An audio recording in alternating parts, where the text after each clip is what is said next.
Good evening, everyone, and welcome back to Public Health Epidemiology. Hopefully, things are still going well on your end among everything that's kind of going on. I know it's pretty hectic.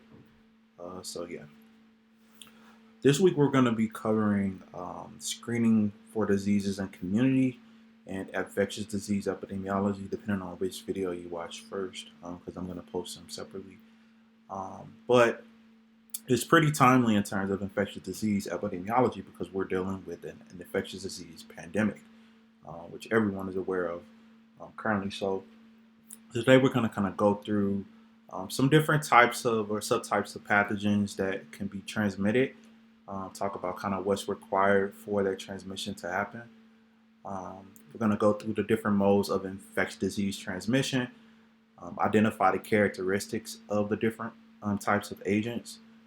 We're going to walk through how to quantify infectious disease outbreaks, and then just describe kind of the general procedures that we use to investigate a disease outbreak.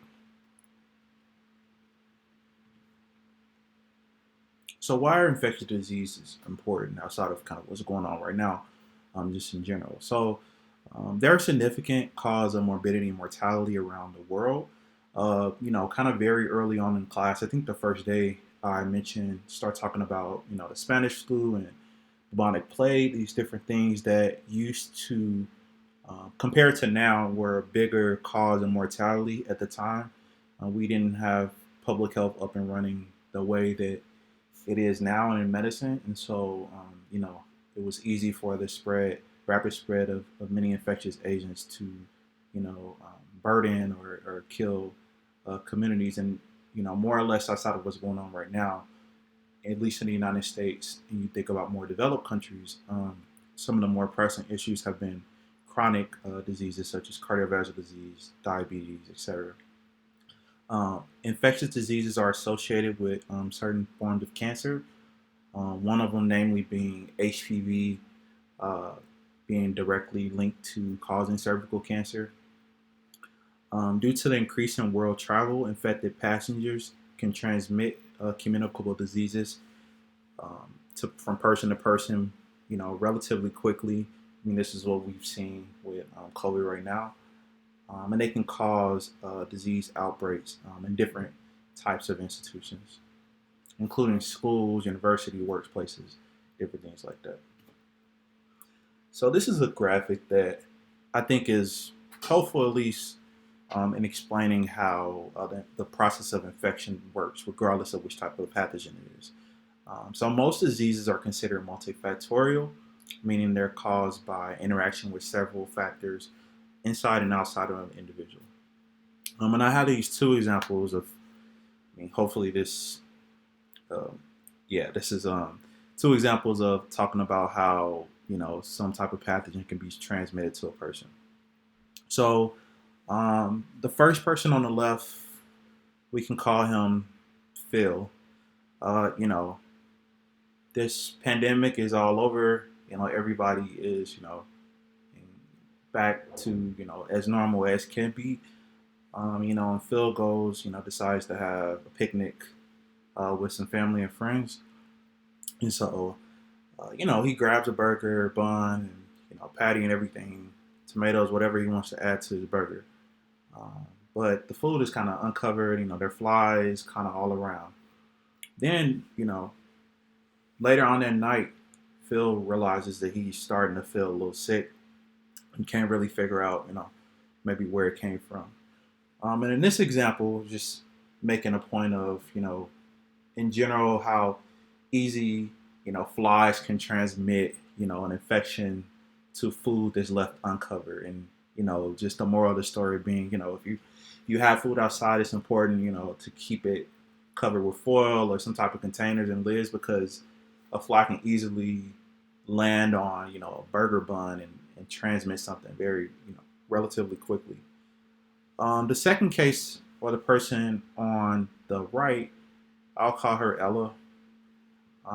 So Ella, similar to Phil, everything went by with, fairly back to normal in terms of after the pandemic passed. And Ella, she booked a flight to go on a tropical vacation somewhere. I don't even know which place. So she's at the beach, enjoying herself, having a good time. Put on sunblock, but didn't really think to put on, any off or bug repellent. So Ella gets home later on. She has a mosquito bite. She noticed all over her, leg, but she feels fine. Then a couple days later, she starts to get bedridden sick. So bad that she might actually have called her doctor because she just was having, fevers and, sweating pretty profusely. Um, and so that was actually Ella's example was another way in which some type of agent, in this case a mosquito, presumably transmitted some type of virus to her through a mosquito bite. And then, depending on which type of environment you're going in with traveling, I've taken anti-malarial medication because I knew I was going to be in an area where my risk for being bitten by a mosquito with malaria was pretty high. So, it's just really good and important, to read those travel advisories, know what you should be preparing for before you go to, places that you're normally not in. So this kind of diagram summarizes everything I was talking about in the previous slide, talking about the process of infection. There must be three things that are present. So there has to be an agent, which is what's going to be carrying that pathogen. There has to be a host or susceptible host, I should say. So individual or animals could be hosts in terms of being a disease transmitting or something, and then the environment has to be hospitable for that particular pathogen. So all those three things have to be uh, you know fulfilled in order for infection to be spread.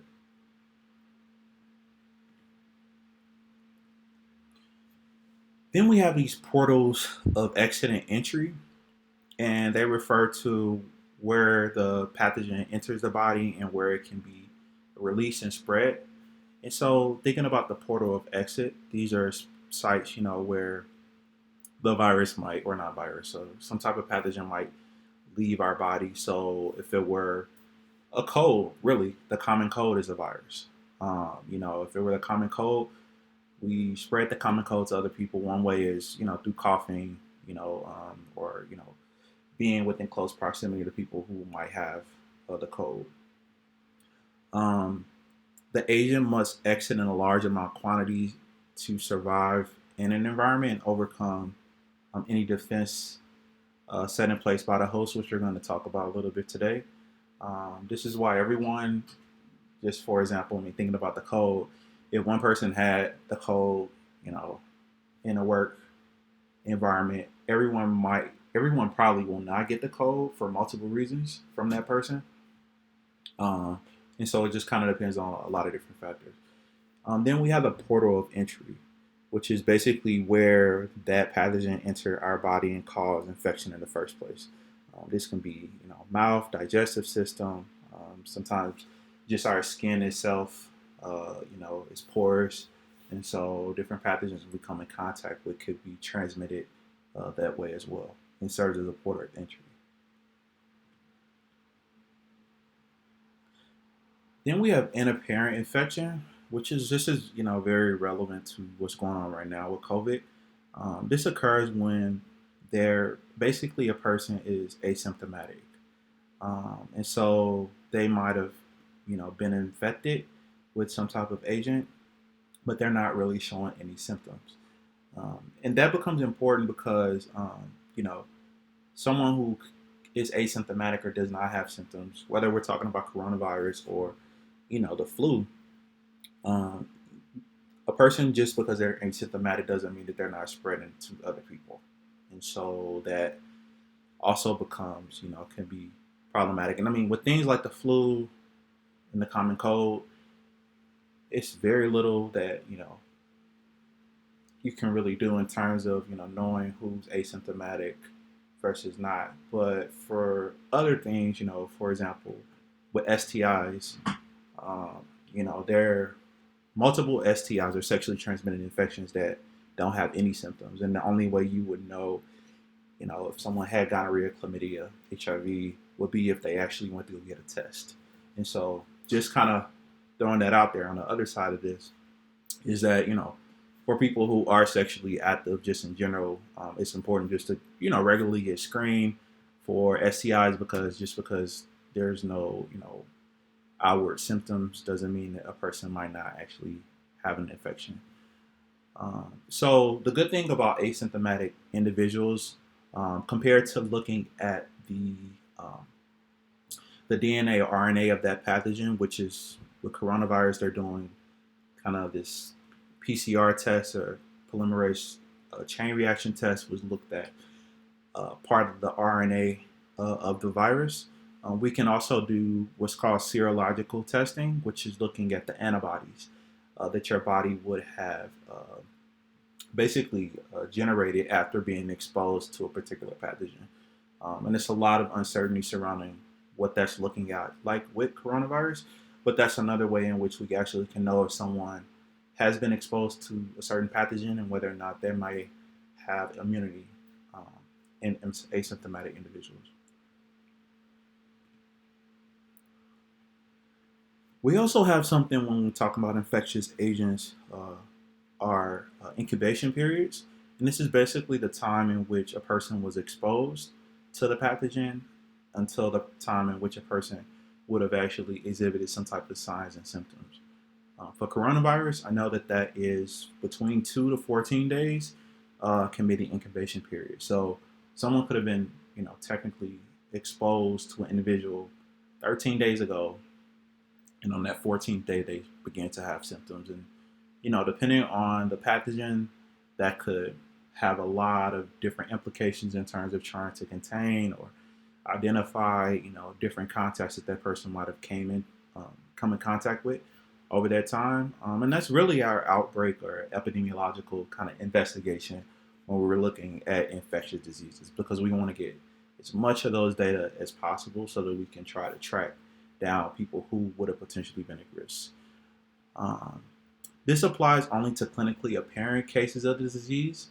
It can provide a clue to the time and circumstance of exposure to the agent. And it's useful in determining the etiologic agent or the causal agent.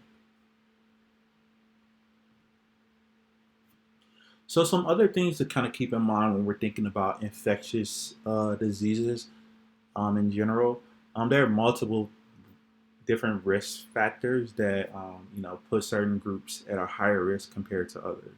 And I'm kind of walk through these a little bit. So we have biological risk factors that are basically without outside of our control. Certain things that are hereditary, such as inherited immune suppressed or suppressed immune systems. Um, Typically, when we think about infectious diseases, and this is something that's been pretty bizarre and not in a bad way with coronavirus, is that usually the most susceptible individuals to infectious agents are those who are under 10 or so, and then people who are around 65, 70 years older and up. People who kind of fall in the middle, more or less, have a more developed and robust immune system. Granted, if you have some type of pre-existing condition that kind of overrides that, but aging just in general becomes a problem or for someone to be more susceptible. Environmental conditions. So depending on, and this can be a citywide thing, a, your residence thing, whether what type of building you live in, or we think about people who are incarcerated, the level of sanitation or lack thereof could become a reservoir for transmitting infectious agents. College dorms, become a host for spreading different agents. And then think about the organism's virulence and resistance. So, we think about how they become drug resistance over time. A lot of viruses in particular, it's not that bacteria are not, but viruses tend to be very smart in a sense that they will, basically create new strains, or they will adapt to the environment to survive. And, you know, that's why we have different strains of certain viruses. Bacteria as well. But we really see this in viruses when we think about certain viruses, like HIV, for example. So, in terms of just some general prevention measures or methods that we can do, and this is just kind of, these are rhetorical questions right now because I know we're not interacting face to face. But thinking about some things that you can do to kind of reduce your likelihood of getting sick. So thinking about the food, thinking about food that you cook or when you're cooking food, hand washing. And if you're, cooking meat, or meat and vegetables, not using the same cutting boards, and cross contamination, with knives that you just cut up some chicken with and then go and cut up some asparagus, or a salad that might not even be cooked. Those are things that you can do to reduce getting foodborne illness. Just as general hand washing has been emphasized during everything that's going on with COVID, but just hand washing is just very, very important, because people don't realize how many different, you know, especially here, think about New York, getting on the MTA, you touch so many different things, and if you don't wash your hands and keep them clean, you're basically exposing your, body digestive system to all those different things. And then in terms of our immune system, just making sure that you're eating a pretty balanced and nutrient dense diet, so that your body can kind of fight off any uh, you know any invaders that try to take over your body, or will be any type of pathogens. Speaking of which, that leads us to our immune system and immunity. So immunity is a condition of being able to resist a particular disease by counteracting the substance that produces that disease. Most of our immune system, when we're thinking about the different type of cells that help, fight with immunity, or help, that come to our defense in terms of when foreign agents enter our body or pathogens, are mostly made up of proteins. And, you know, it's no coincidence that proteins, are a major source. And I know this is a nutrition class, but, more, proteins are a macromolecule, coupled with fats and fats, proteins, and carbohydrates. Sorry, losing train of thought. So this is why when I said, your diet and just kind of making sure you're eating, getting sleep, all that plays a role in your immune system. Because if someone doesn't have enough protein in their diet, for example, or they don't have, enough of just in general, the different things that they need, all of the vitamins and minerals, they help to actually build these proteins or play a role in these different chain reactions. And we're not going to go into that, but I just say all that a lot of times we think about just eating is more than just food tasting good. It actually fuels, all the soldiers in our body that are basically out to help us stay as healthy as we can. So in terms of immune response, we have these two different type of systems that work together. Um, and the first is the innate immune response, followed by the adaptive. So innate immune response basically, and you don't have to worry about these different types of cells. They'll come up if you take a bio class for sure. But the important thing to kind of know here is that, you know, after being exposed to a particular pathogen, within the first 12 hours, our innate immune system kicks in. And this is just kind of just in the name, innate, what we're born with, kind of like these, not generic, but these kind of, frontline immune cells that help to try to get rid of any foreign agent that comes in our body or that we, have come in contact with. If that doesn't work, you basically, the innate cells call for backup. And so they're like, okay, this isn't working. We tried to get rid of what's going on, and it's not working. So we need to bring out, our the big guns, like basically to come and help us move along with fighting this off. And so that's the adaptive immune response, and that happens between days one, kind of going forward. So as soon as some type of antigen, which is another word for toxin, enters our body, if it basically has bypassed our primary defense system, our mucus, tears, and skin all play a role in our immune system as well, and try to keep things out.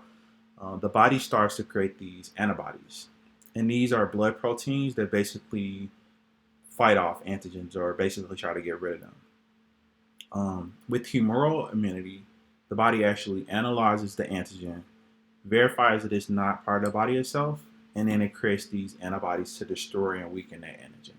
And you can almost think of it, I mean, if we're thinking about, I like analogies, you probably know that by now.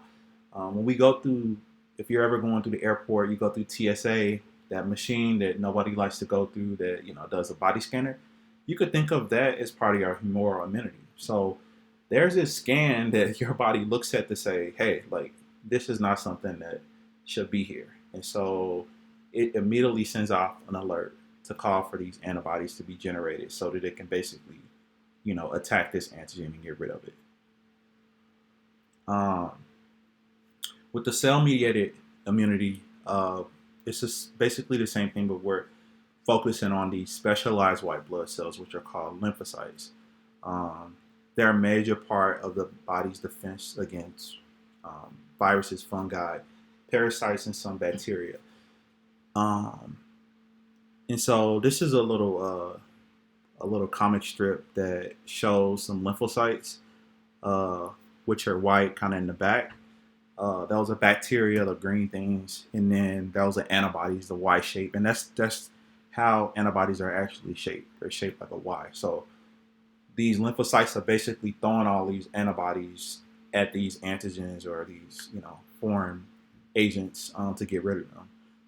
And that's what they do. Just in an ideal situation, there are times in which there needs to be extra help or some type of intervention. But in general, this is kind of how our immune system works to get rid of things that aren't supposed to be in our body. So another way we can do this by not actually having to be exposed and get sick from certain pathogens, which could be pretty grim, are vaccines or vaccinations.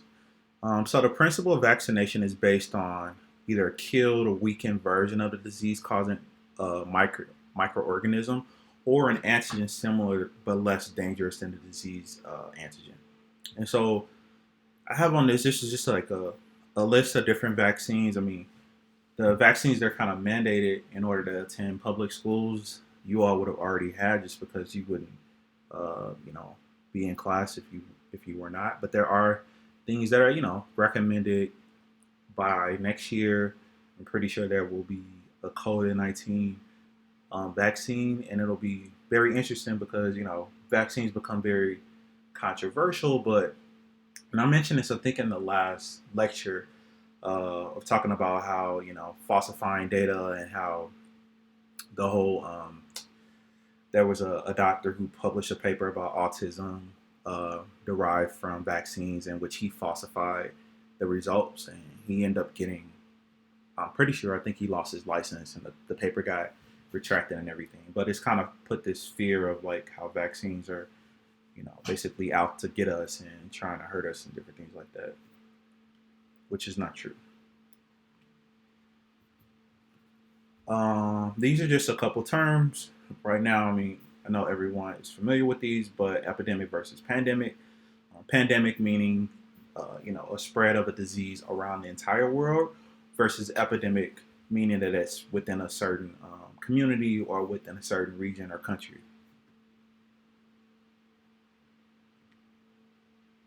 So now I'm going to shift to talk about different types of pathogens, which I've kind of dropped the names of some of these throughout the lecture so far. We're going a little bit more into some examples and some differences between these pathogens. So the first kind of broad category of a pathogen or infectious agents are bacteria. And so bacteria are simple single cell microscopic organisms. Although there are several thousand known bacteria, just over 100 lead to disease in human. And these are just some images that were captured using microscopes to just kind of show you the shape and the clustering of different types of bacteria. These will be some type of probably that's probably streptococci, which the names of these, or you think about strepto, is that's what it causes. And the naming and the nomenclature of bacteria or organisms have to do with the shape, which we can see that these are more circular, and then how they cluster, if they form in chains or they group together. Just another kind of throwing it out there. If you ever get a chance to take a microbiology class, it was hands down my favorite class in undergrad. And so, everyone's not into that, but I think it's pretty fascinating. And these are just some different examples of bacterial infections. So we have staph and streptococcal infections. You might have seen MRSA. I know some of you all work in the health system, which is this methicillin-resistant Staph aureus. It's considered a nosocomial infection, meaning that it's spread within kind of like a hospital, and this uh, becomes very important in terms of preventing people who are otherwise more or less doing better, or recovering in the hospital from all of a sudden getting some type of infection that was spread from the hospital itself. We have meningitis, pneumonia, TB, and then we have these tick-borne bacterial diseases. I did a lot of work in meningitis with some research, and the principal investigator on that study actually is now one of the experts in terms of sequencing the genetics or the genome of coronavirus, which I think is really interesting. But Charles Chu at UCSF did a lot of work on just kind of wide genome sequencing with different type of pathogens. Then we have viral infections, which coronavirus falls into this. Viruses are, compared to bacteria, they're very, very small. They're the smallest known pathogen, approximately 1/500th the size of bacteria. Just think about that for a second. To reproduce, viruses must invade and inject their own DNA or RNA into the host cell, take it over, and force it to make copies of itself. Um, and this is kind of, another uh, relevant point with this. There's been a lot of mixed messages in terms of, face masks and face coverings and different things like that. And what I will say is that, just looking at this screen and the numbers right now, 1/500th the size of bacteria, viruses, it's why the N95 is the effective, the N95 mask is the effective way in terms of preventing coronavirus from spreading from the outside to, person's, mouth or inhaling it. It's also why, and you can't see this if you looked at, I don't know, a scarf or whatever someone might make and kind of put over their face. Viruses are so small, and although you can't see, even looking at your clothes, probably the holes that are in it, there's some small holes, or like it's very porous. And viruses are, so small that they can still pass through that. And that's one reason why this has kind of been this, we have this shortage of N95 mask, and why the other masks are really not effective in terms of, preventing a person from getting it. But it can, suppress a sneeze or a cough from a person who might be infected, and that might reduce the length or distance that that spread and the particles go. Instead of going 15 feet, it might only go half a foot, for example. So in examples of viral infections include mononucleosis, which is mono. People call it the kissing disease. All the hepatitis diseases or viruses. So hep A, B, C, D, and E. Herpes, mumps, measles, and rubella, which is available. People get a MMR shot, and that basically gives you immunity from developing those.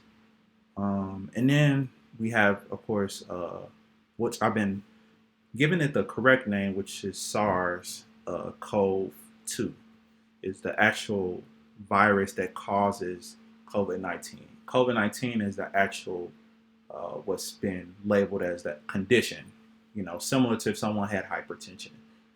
But the virus that actually causes this is SARS-CoV-2. Then we have kind of broadly these other type of pathogens that fall into these kind of miscellaneous categories.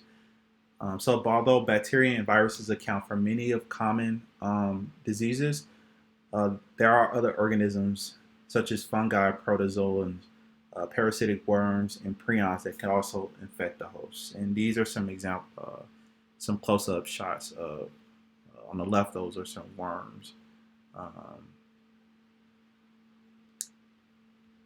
and then that's a protozoa on the right. Um, so fungi are these multi or unicellular organisms that obtain food by infiltrating the body of other organisms. So you think about, uh, mushrooms are a type of fungi, but there are other, such as candidiasis, which is a sexually transmitted infection, um, and then we have ringworm, jock itch, etc. Protozoa are a single cell organisms that are more prevalent in non-industrialized countries.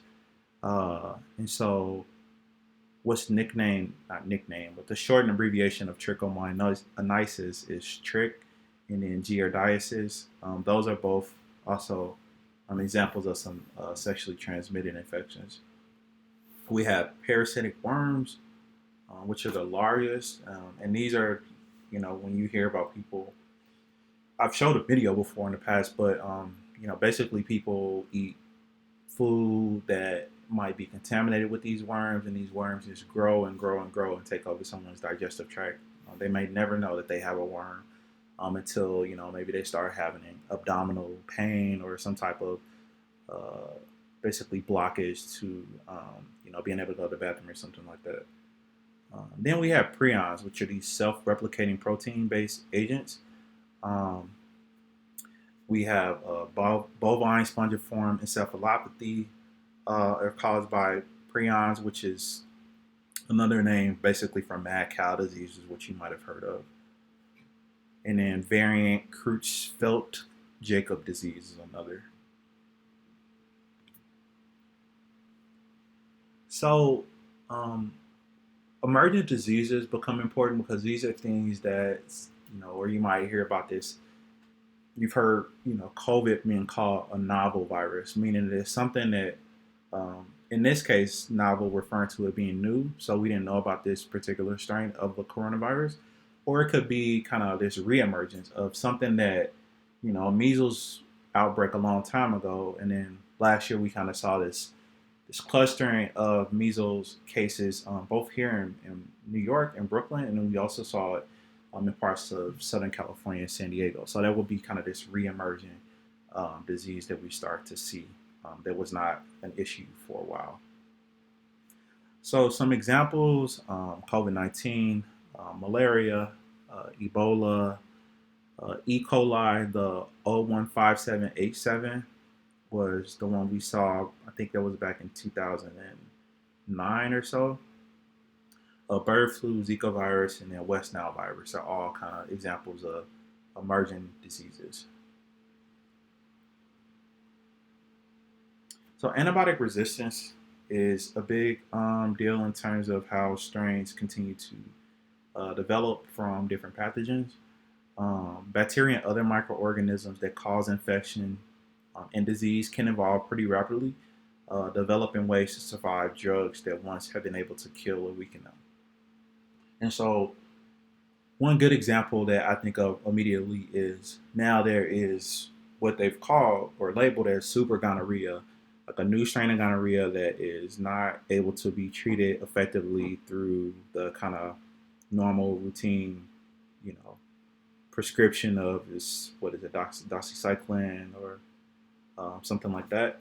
And so basically that's not effective in this particular strain of gonorrhea.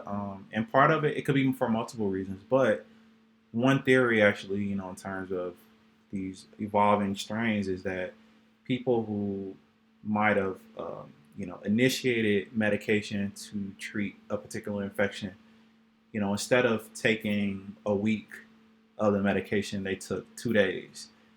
So the virus, you basically kind of gave it some weight. It's like it did some heavy weightlifting. You made it stronger because it didn't die. It came just to the point before it died, and it still lived in spite of. And so these pathogens, they began to kind of, remember that and trying to figure out ways to survive. And that's one way of or theory in terms of how strains will continue to evolve.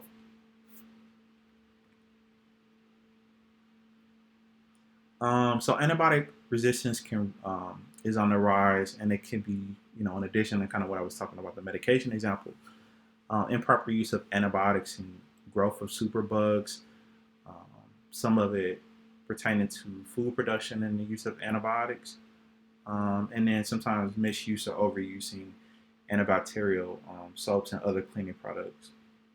So in terms of what we can do as individuals to kind of prevent and slow antibiotic resistance is, getting vaccinated regularly, annual flu shot, being responsible with medication. If you are supposed to take a week of a particular med, making sure that you follow that entire course that was prescribed by your physician or doctor.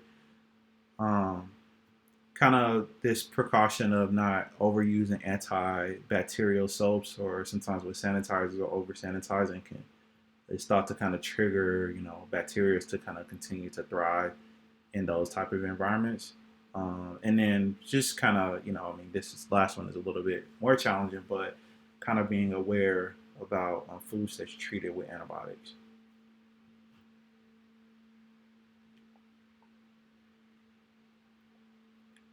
So we're gonna walk through some ways in which we actually can quantify disease outbreaks, and kind of those numbers really guide sometimes what we are going to put our attention and resources to, and kind of give us an understanding, a more clarity of kind of what's going on. And a couple examples, there are multiple, but we're only going to focus on attack rates and case fatality rates, in which these both are going to seem very similar to some of the other rates that we calculated, because a rate is a rate regardless. It just has a different name and it's context specific. But these are some specific type of examples of rates that are used when we're investigating outbreaks. So the first is an attack rate, and this is the proportion of a group that experiences an outcome under study over a given period of time. And this might not actually be a study. It could be what's going on right now. Like we can calculate an attack rate with coronavirus. It's similar to an incidence rate, and it's used when the occurrence of disease among a population at risk increases greatly over a short period of time, such as what's going on right now. So the formula at the bottom will be the number of individuals who were exposed and are sick over the total amount of individuals who are exposed times 100, and that gives us an attack rate, which is basically, the we were calculating the percentage of people who actually ended up getting sick out of all the people who were exposed. Then we have the case fatality rate. This is a proportion formed by the number of deaths caused by a disease among those who have the disease at a particular time interval. This provides an index of the virulence of a particular disease within a specific population, or kind of how infectious or kind of how harmful or fatal that particular pathogen can be. Some examples of diseases with high case fatality rates are rabies and untreated bubonic plague.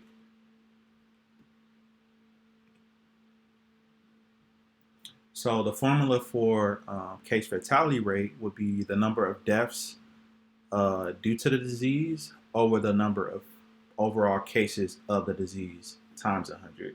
So it gives you the percentage of people who basically died from the disease among everyone who had the disease. So, give an example with this, excuse me, assume that an outbreak plague occurs during the month of September. Health authorities record 98 cases of the disease, all of whom are untreated. And among those, 60 deaths are reported.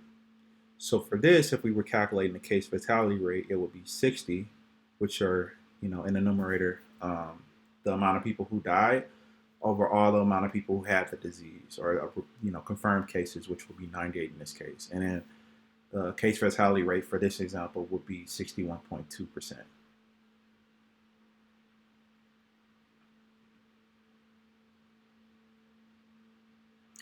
We also have something called a basic reproductive rate, which is R naught, is what's in parentheses. And this is a measure of the number of infections produced on average by an infected individual in the early stages of an epidemic when virtually all contacts are susceptible. It can be used as a measure of transmissibility of communicable diseases. And, you may or may not have seen some different things in terms of tracing back or tracing contacts to see, in the media of infections. But this is really, this is really important for epidemiology, is that you find what we call, patient zero, who was just like this first person within a community who would have had, in this case, coronavirus, and you try to see how many people they came in contact with, which, presumably they exposed to the virus, and also see which people they came in contact with. Quarantine those individuals to see if whether or not they develop symptoms, and then after 14 days, in which a person would have developed symptoms if they had, coronavirus, more or less, is kind of how we can prevent it from spreading or try to contain the virus in this example. The caveat being that, and this is really important, like how there is still a lot that's unknown about coronavirus, is that 25% of individuals who actually were exposed and could be tested for the disease will not have any symptoms at all. And so that becomes problematic, in terms of our scientific, process that we normally go through with this. It kind of has that, that caveat, which that's a big caveat to have, because 25% of people is a lot. So, in terms of investigating infectious disease outbreaks, just have these steps that we would go through. Similar to kind of we think about a scientific method, is basically that applied to looking at outbreaks. So first, you want to define the problem. So in this case, coronavirus is the problem. We figured out that SARS-CoV-2 is causing a problem, and so we want to appraise existing data. In this case, in the U.S., there wasn't existing data in the U.S. for cases because this was a new strain. But we were able to. What was supposed to happen is, to be able to share data from other countries who had earlier outbreaks, such as China and Italy got hit pretty bad, to see what was going on, and we can calculate these different attack rates, case fatality rates, to just kind of have a heads up and kind of know what we're dealing with. We want to, identify or define what a case is, what must be requisite in order for a person to be considered having a case. We want to observe any clinical abnormalities or ways that we can kind of capture, so that we know what symptoms and signs to look out for. We can look for clustering around certain communities or countries, neighborhoods, to see if there are certain places that are being hit harder, or like where we might need to gravitate all our attention to. And this is kind of thinking about earlier on when it was first arriving here. Identify the host that's responsible. Identify the agent that's responsible. So in this case, the SARS CoV-2. We want to generate some type of hypothesis of what we think might be causing this to spread. So in this case, and this is why a lot of the information has changed so frequently over time, is we didn't know if this was spread through aerosol, if it was cough, if it was before anybody had any data, we didn't know if this was droplet versus airborne, and like those all have different meanings in terms of how we instruct people to respond and what they should and shouldn't do. We test those hypotheses. So there have been a various. I've been joining these webinars weekly with the American Public Health Association and National Academy of Medicine. They have these experts in virology, uh, infectious diseases, public health, medicine in one capacity or another. And so they've been doing these different, controlled experimental studies within labs to kind of see, for example, how far, a aerosol sample of coronavirus was spread from one room to the other. And so those are the kind of headlines you've probably been seeing in the news. The thing being that those studies have all basically not been peer reviewed, which is the process to kind of, making sure that the science is, has the rigor and it's something that any publication undergoes, but we're in real time and we need just any information that's helpful in order to guide, care in our approach. Um, and then we can draw conclusions and formulate some type of practical applications or some type of guidance on what we should do, which is basically what's been going on and kind of how you see these different updates of how eventually it was social distancing, and stay-at-home orders across the country, and even on the thinking on a city level, there are other instructions that may or may not apply depending on where you live. So just summarizing this lecture today, there are multiple ways of transmitting infectious diseases. The different agents or infectious agents or pathogens fall into different categories ranging from viruses, bacteria, fungi, and parasites. Our innate and adaptive immune systems responds to infectious agents in order to kind of attempt to prevent us from becoming sick. Remember that the innate system acts first and then the adaptive system follows, which is kind of our backup plan. We can measure disease outbreaks using attack rates and case fatality rates to kind of give us an understanding of what we should be looking out for, how quickly or lethal a particular agent can be. And then the investigation of disease outbreaks occurs in this sequential scientific approach using clear case criteria. We formulate some type of hypothesis, collect some type of data or sort the data, and then do analyses, which could generate some type of, basically programmatic and policy implementing some type of programmatic and policy changes either on a national, state, or local level to kind of contain that outbreak. So again, I hope that everyone is continuing to stay safe. If you have any questions about anything, feel free to email me directly.